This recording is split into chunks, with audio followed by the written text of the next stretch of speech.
여러분 안녕하세요. 오마이스탁입니다. 박소연입니다. 금요일마다 찾아뵙고 있죠. 어제 내린 비로 공기는 차가워졌지만 그래도 거리 곳곳마다 벚꽃이 만개한 걸 보니까 이제 진짜 봄이구나라는 생각이 드는 것 같아요. 짧은 봄이라도 조금 만끽하려면 주말에 좀 나들이를 가야 될까? 이런 생각도 드는 오늘인데요. 우리 주식시장에서도 전반적인 분위기는 쉬어가는데 이렇게 벚꽃 만개한 것처럼 좀 수익률이 튀어오르는 그런 종목들이 보입니다. 그런 것 가운데서 좀 투자할 만한 것이 없나 점검 들어가겠습니다. 엔터주? 볼까 하는데요. 여러분들 최근 엔터주 어떻게 보고 계십니까? 투자하신 분들도 많으실 것 같아요. 최근 들어서의 어떤 기대감이 스물스물 올라오고 있는데 많이 올랐습니다. 일부 종목의 경우는요. 더 올라갈 것인가? 요거 좀 챙겨보도록 할게요. 잠시 후에 여러분들의 종목 궁금증도 해결해드리겠습니다. 종목 상담, 문자, 그리고 카카오톡, 전화 통해서 여러분들의 궁금증 접수받겠습니다. 많이 참여해주시고요. 오마이스탁 지금 출발하겠습니다. 내가 가진 종목 더 갈까? 지금 팔까? 모르겠다면 지금 바로 물어보세요. 여러분의 종목 고민 속 시원한 해결 방법 알려드릴게요. 전화로 신청받습니다. 02-1862-1023으로 전화주세요. 013-3366-8288로 보유하신 종목명, 매수가, 비중 넣어 문자 보내주시고요. 카카오톡에서 MTN 오마이스타 검색 후 친구 추가하면 실시간으로 참여할 수 있습니다. 참 쉽죠? 지금 바로 연락주세요.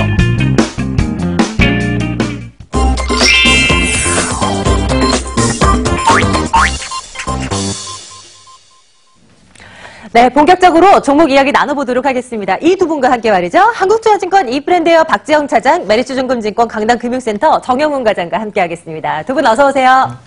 안녕하십니까. 예, 요즘 잘 나가고 있는 엔터주 이 두 분과 함께 진단 내려보도록 하겠습니다. 엔터주요? 뭐 말할 것 있나요? 중국 관련된 기대감이 솔솔 불러 나오고 있더라고요. 지난주 금요일이었죠. 양재츠 중국 정치국 위원이 중국 사드 보복 조치를 풀겠다라고 했죠. 안 그래도 잘 나갔던 엔터주들 제대로 신바람이 났습니다. 잘 나가는 소속 가수를 앞세워서 뭐 올해 최대 실적을 낼 것으로 기대되는 업체들도 있고 최근 한 달 사이에 주요 엔터 업체들의 주가가 두 자릿수 급등을 보여주는데요.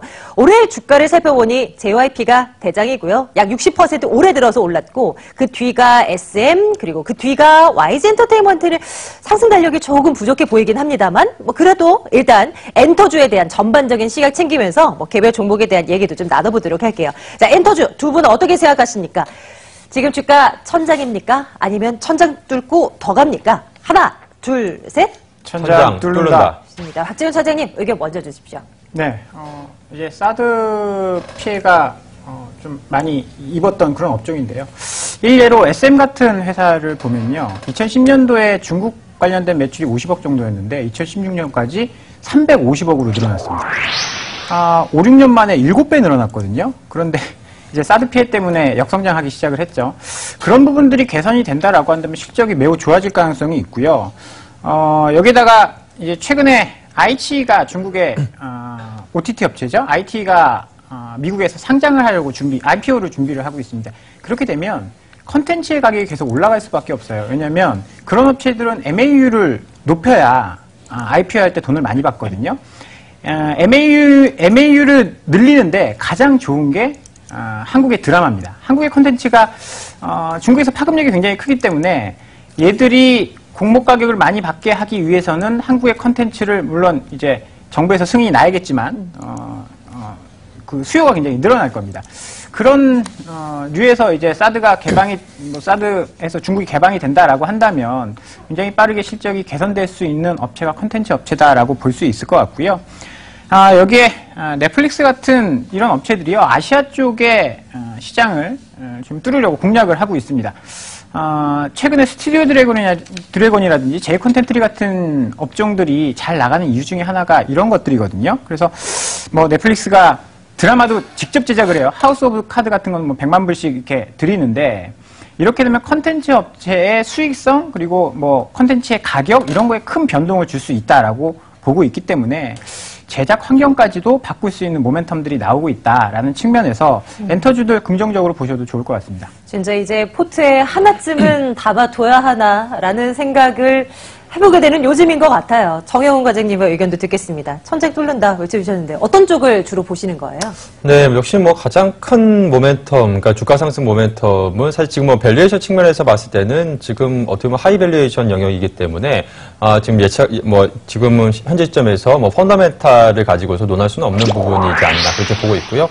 역시나 이제 모멘텀을 봐야 된다. 그렇다고 한다면 결국 이제 성장할 수 있는, 그러니까 그로스가 이제 올라갈 수 있는 부분이 뭐냐라고 놓고 봤을 때. 결국에는 지금 중국 시장이 열리는 길밖에 없습니다. 그러니까 국내 이제 엔터주들, 뭐 SM 엔터테인먼트, 뭐 JYP, 뭐 YG든 국내 시장은 이제 한계가 있는 상황이고요. 그러니까 결국에는 뭐 일본이라든지 아니면 뭐 중국이라든지 동남아라든지, 그러니까 즉 해외 시장에서 이 회사들이 얼마만큼 이 회사들의 아티스트가 많은 뭐 콘서트를 하고 뭐 또 이제 그 회사의 뭐 콘텐츠라든지 이런지 많이 팔리느냐, 이 부분이 결국에는 이제 그로스를 올릴 수 있는 그러한 부분이거든요.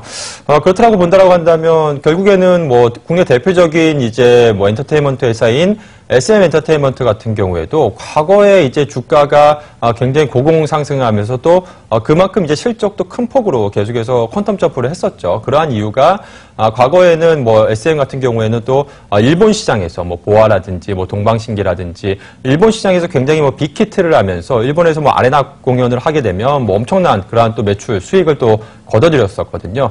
그 이후에 이제 또 중국 시장으로 이제 진출을 본격적으로 하면서 그러한 성장 모멘텀이 부각이 됐었는데 이 부분이 어떻게 보면 지금은 사실상 지금 막혀 있는 상황이거든요.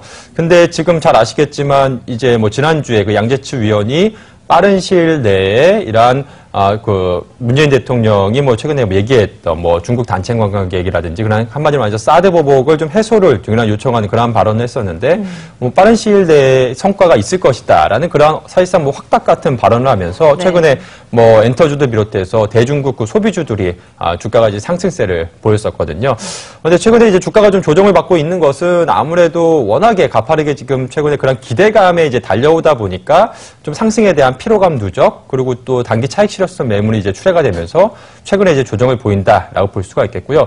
결국에는 이제 2차적인 상승, 그러니까 본격적인 주가 상승이 이루어지려면 말이 아니라 실질적으로 뭐 중국인 단체 관광객도 유입이 되고 뭐 중국의 뭐 롯데의 그러한 뭐 롯데의 보복 조치에 대한 부분도 뭐 해제가 되고, 그러니까 가시적인 무언가 움직임이 나타나기 시작하면 사실 뭐 엔터주를 비롯해서 뭐 대중국 소비주들 같은 경우에는 대부분 다 재차 이제 과거와 같은 성장 스토리가 부여받을 것으로 보여지고 있습니다. 그렇기 때문에 지금 시점에서는 사실 그러니까 기대감에 베팅을 하는 거죠. 지금 시점에서는 일단 기대감을 보고 우리가 이제 투자를 하는 것이고 결국에는 이제 향후에 시간이 언제가 걸릴지 모르겠지만 이러한 사드 보복이 해소가 된다라는 가정하에 이제 투자를 하나 것이고요. 또 하나 이제 뭐 투자 전략을 보자라고 한다면 실질적으로 이 부분이 완연하게 이제 회수가 되는 아마 투자자분들께서도 기사 꾸준히 찾아보시면 계속 이제 지금 현재 어떻게 진행이 되는지 좀 접할 수 있을 테니까 그 부분을 보고서 뭐 투자를 해도 뭐 나쁘지 않지 않을까 그렇게 보고 있습니다. 엔터테인먼트 관련주들이 꽤 많죠? 그런 것들 중에 차트를 쭉 돌려보면 분명히 너무 많이 오른 업체도 있고요. 좀 덜 올랐다 하는 업체들도 있어요. 두 분 그 엔터주 천장 뚫는다고 말씀 주셨으니까 각각 내가 생각하기에는 이게 제일 좋은 것 같다. 요거 한 종목만 좀 꼽아주세요. 차장님 어떤 종목이 제일 좋아 보입니까? 엔터주 가운데서? 뭐 흐름은 JYP 엔터가 가장 좋은데요. 예. 최근에 뭐 이슈라든지 이런 것들을 봤을 때 저는 SM을 좀 관심 있게 보고 있는데요. SM 같은 경우에는 이제 아티스트라고 하죠. 가수들이 이제 남자 가수들이 군대를 갔다가 돌아오기 시작을 하고 있습니다. 누가 있죠? 동방신기. 아 맞아. 네. 슈퍼주니어. 슈퍼주니어. 네. YG 엔터가 지금 좀 좋지 않은 이유는요. 가장 돈을 많이 버는 빅뱅이 이제 군대를 갔기 때문에 네. 좀 부진한 상황이고요. 무시할 수 없죠. SM 같은 경우에는 사실 일본에서 원조 이제 아이돌로 꼽히는 게 동방신기였어요. 그러다가 이제 빅뱅한테 자리를 뺏겼는데 네. 동방신기가 돌아오고 빅뱅이 이제 군대를 갔습니다. 그렇게 되면 이제 뭐 전세는 역전이 될 수 있다라고 그렇게 보고 있는 거고요. 두 번째는 사드 갈등이 해소될 경우에 중국에 가장 빨리 진출할 수 있는 데가 SM입니다. 이유가 엑소가 있어서요. 엑소가 중국에서 어마어마한 인기가 있었거든요. 네. 최근에 국내 가수 중에 100만 장 앨범을 판 가수들이 거의 없어요. 근데 엑소가 중국에서 인기에 힘입어서 100만 장을 돌파를 했거든요. 그렇게 되면 중국이 다시 사드 때문에 이제 한알령을 푼다라고 했을 경우에 가장 빨리 치고 나갈 수 있는 매니지먼트사가 SM이다라고 보시면 될 것 같고요. 네. 최근에 가장 이제 핫했던 이슈는요, 키이스트와 FNC엔터를 인수를 해버렸습니다. SM이. 공룡 기업이 됐거든요. 엔터테인먼트 이쪽뿐만이 아니라 이렇게 되면 어떤 이벤트가 생기냐면요, 드라마에서 3위권 업체로 올라섭니다. 스튜디오 드래곤, J콘텐트리, 그 다음에 SM이 연 제작 편수로 이제 5편 이상을 만들 수 있게 되는 국내에서 3위권 컨텐츠 업체로 발돋움하게 되는데요.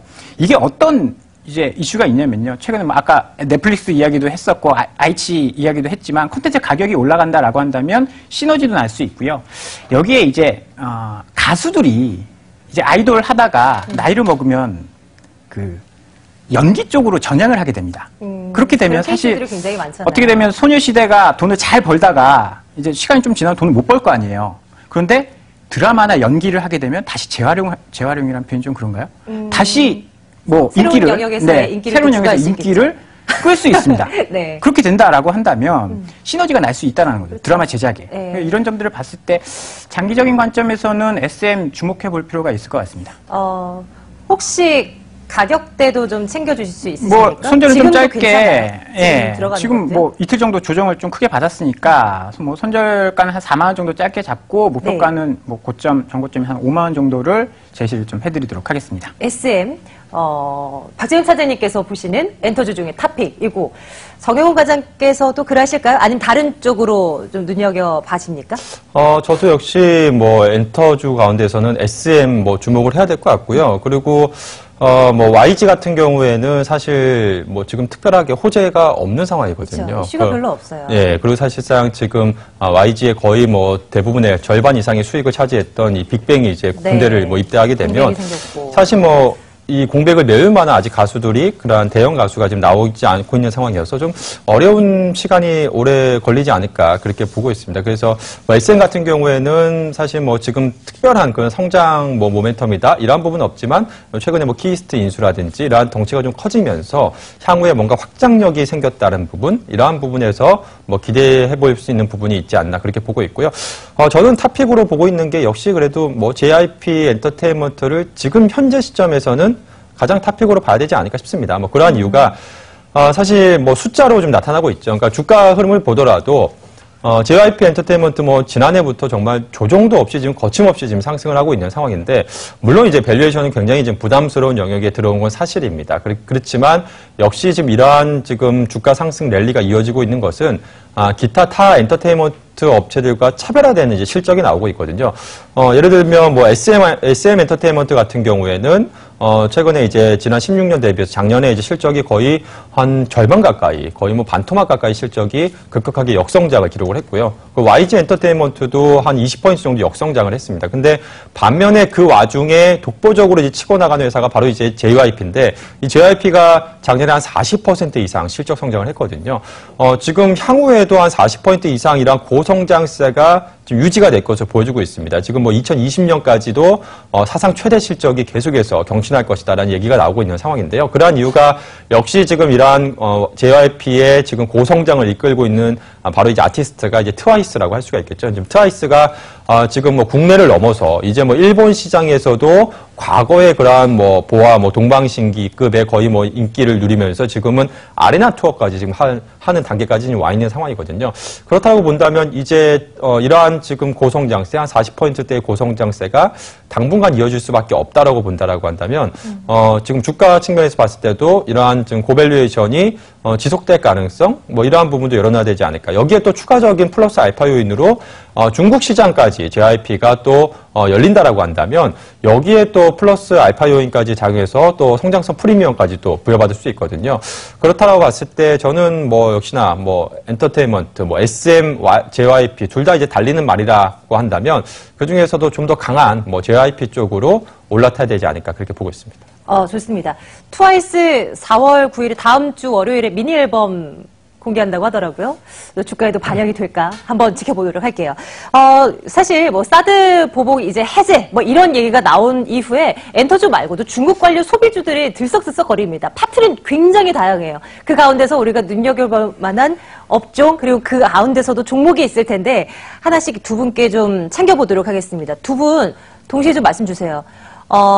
사드 완화 최대 수혜 업종으로 뭘 보세요? 하나, 둘, 셋. 화장품. 아, 그래요? 박재현 차장님. 먼저 드릴게요. 화장품, 그리고 뭐, 이왕이면 또 그 중에서도 좀 괜찮은 종목 한 가지도 또 함께 점검 주세요. 대표적인 이제 중국 소비 관련주였죠. 2015년 주가를 보면 사실 알 수 있습니다. 그때 가장 핫했던 업종이 이제 화장품이었고요.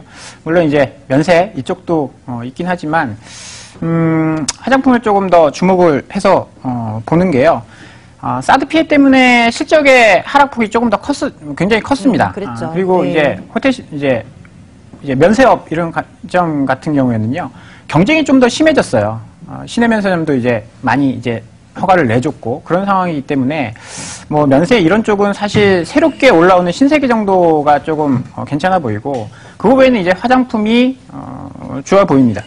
한국 업체들이요 굉장히 높은 경쟁력을 가지고 있어요. 프리미엄 제품으로서 이제 잘 팔리고 있는 그런 부분들이기 때문에 지속적으로 관심 있게 보셔도 될 것 같고요.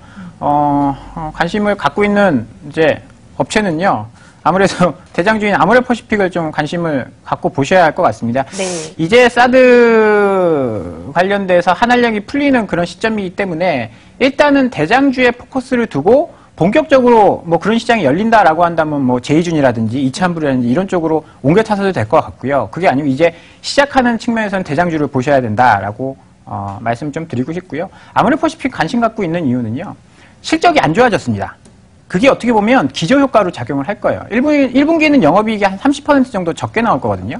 본격적으로 중국인 관광객이 안 오기 시작한 게 2분기부터이기 때문에 1분기에는 베이스가 굉장히 좀 높았습니다. 실적이. 그래서 네네. 실적이 바닥을 아마 좀 보일 거고요.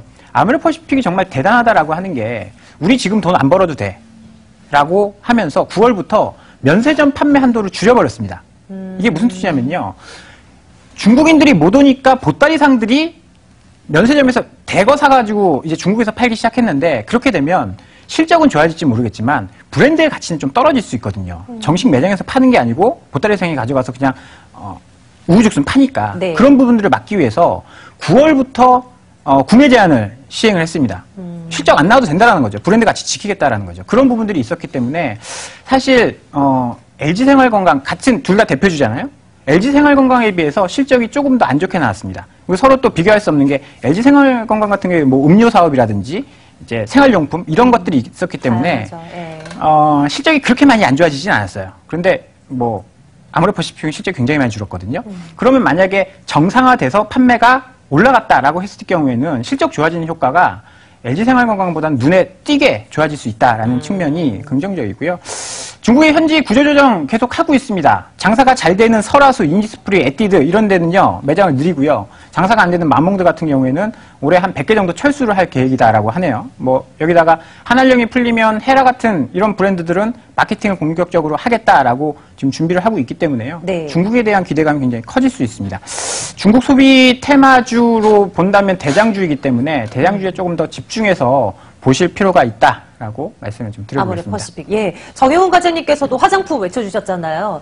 화장품주 많습니다. 그 중에 어떤 거 보세요? 네, 저도 뭐 똑같이 어떻게 보면 같은 종목인데요. 똑같아요? 아모레퍼시픽? 네, 아모레퍼시픽을 뭐 탑픽을 보고 있는데 아마 대부분의 많은 그러한 투자자들이 화장품 섹터에서 고르라고 한다면 아모레퍼시픽을 좀 고를 수밖에 없지 않을까 싶습니다. 뭐 가장 큰 이유가 그러한 이유가 역시나 지금 만일에 그러니까 이건 가정입니다만 네네. 중국인 단체 관광객이 회복이 됐고 이제 다시 재차 이제 중국 시장이 회복이 되게 되면 가장 큰 수혜를 입을 수 있는 기업이 어디냐 화장품 회사가 어디냐라고 놓고 본다라고 한다면 결국엔 아모레퍼시픽이거든요. 그러한 이유가 작년에 그러니까 앞서도 말씀해 주셨다시피 작년 2분기부터 가장 급격하게 안 좋아진 회사가 바로 아모레퍼시픽이거든요. 그러니까 아모레퍼시픽 같은 경우에는 작년, 그러니까 올해 같은 경우는 하반기로 가면 갈수록 이제 사실상 이제 사드 보복이 해지가 안 된다 하더라도 좋아질 수밖에 없는 부분. 그러한 이유가 중국 쪽 매출 비중이 줄어들면서 지난해 하반기부터는 계속해서 지금 해외 쪽으로 계속해서 드라이브를 걸면서 글로벌량 매출이 지금 꾸준하게 지금 늘어나고 있는 상황이거든요. 그렇다고 봤을 때 지금 이제 하반기로 가면 갈수록 이 해외 쪽 매출이 어느 정도 중국향 그 매출 부분을 감소폭을 좀 방어해주는 그러한 부분이 있기 때문에 이러한 기저효과에 대한 부분이 가장 크게 이제 숫자적으로, 그러니까 수치로 보여줄 수 있는 회사가 아모레퍼시픽이다라고 볼 수가 있겠고요. 여기에 뭐 우리가 예측할 수는 없는 부분이긴 합니다만, 이제 사드 보복이 해제가 되고 실질적으로 인바운드 고객이 유입이 되게 되면 마찬가지로 또 가장 크게 또 레버리지 효과가 날 수 있는 회사가 이런 아모레퍼시픽이기 때문에 지금 뭐 이러한 부분에서 가장 크게 좀 기대해 볼 수 있지 않을까 싶습니다. 앞서도 지난 9월부터 이제 면세 부분이 이제 큰 폭으로 지금 실적이 이제 감소했던 그런 상황도 있기 때문에 이러한 부분에서의 기저효과, 이 부분이 뭐 핵심적인 포인트 중에 하나다라고 볼 수가 있겠고요. 좀 특히나 또 아모레퍼시픽 같은 경우에 고가 라인의 그런 상품들을 좀 많이 또 설화수라든지 이런 걸 보유하고 있는 상황이어서 향후에 이러한 해제, 그러니까 사드 보복 해제 이후에 이러한 인바운드 관광객 수혜에 따른 그런 레버리지 효과가 크게 나타날 수 있다라는 부분, 그러한 부분에서 저는 역시나 뭐 화장품 섹터 내에서는 아모레퍼시픽 탑픽으로 계속 봐야 되지 않을까 싶습니다. 뭐 기저효과가 두드러지게 나타나는 구간이 한 2분기쯤부터 돼서 본격적으로 시작되겠는데요. 가격대를 어떻게 잡으면 될까요? 목표가 좀 정해주신다면요. 뭐 한 목표 주가 사실 이 부분을 잡기는 좀 어려운 상황인데요. 왜냐하면 향후에 또 추이를 봐야죠. 네. 그러니까 우리가 불확실성이 남아 있잖아요. 그러니까 실질적으로 인바운드가 이제 유입이 될지 안 될지의 부분에 따라서 목표 주가는 수정이 가능할 텐데요. 우선은 1차적으로 한 40만 원 정도 선까지는 좀 열어놓고 우선은 봐야 되지 않을까 싶습니다. 그 이후에는 만일에 이제 또 인바운드 여부에 따라서 또 추가적인 상향 조정할 수도 있는 부분이다라고 보시면 될 것 같고요. 네. 또 반대로 이제 손절 라인은 한 30만 원 정도 선, 그러니까 최근에 이 주가가 이제 기대감에 올랐던 부분인데 이 기대감에 올랐던 부분이 좀 이탈되어 있는 부분, 이탈된다라고 한다면 계속해서 한중 관계가 악화 기조를 이어가면서 또 사드 보복 조치가 해제가 안 된다라는 그런 부분이거든요. 그러니까 추세적으로 이탈하는 한 30만 원 정도 선을 이 저점 라인으로 보시면서 한번 대응해 보시면 좋지 않을까 싶습니다. 업종도 그렇고 종목도 그렇고 막연하게 두 개 골라달라라고 말씀드렸는데 두 분이 동일하게 업종과 섹터 그 종목을 꼽아주시고 목표가 손절가도 비슷하게 저희에게 미리 주셔서요. 목표가 40만 원대 그리고 손절가 30만 원대 요쯤으로 한번 잡아보겠습니다. 아모레퍼시픽 한번 지켜보죠. 메리츠증권증권 강남금융센터 정영훈 과장, 한국투자증권 이프렌데어 박재영 차장과 함께 말씀 나눴습니다. 고맙습니다.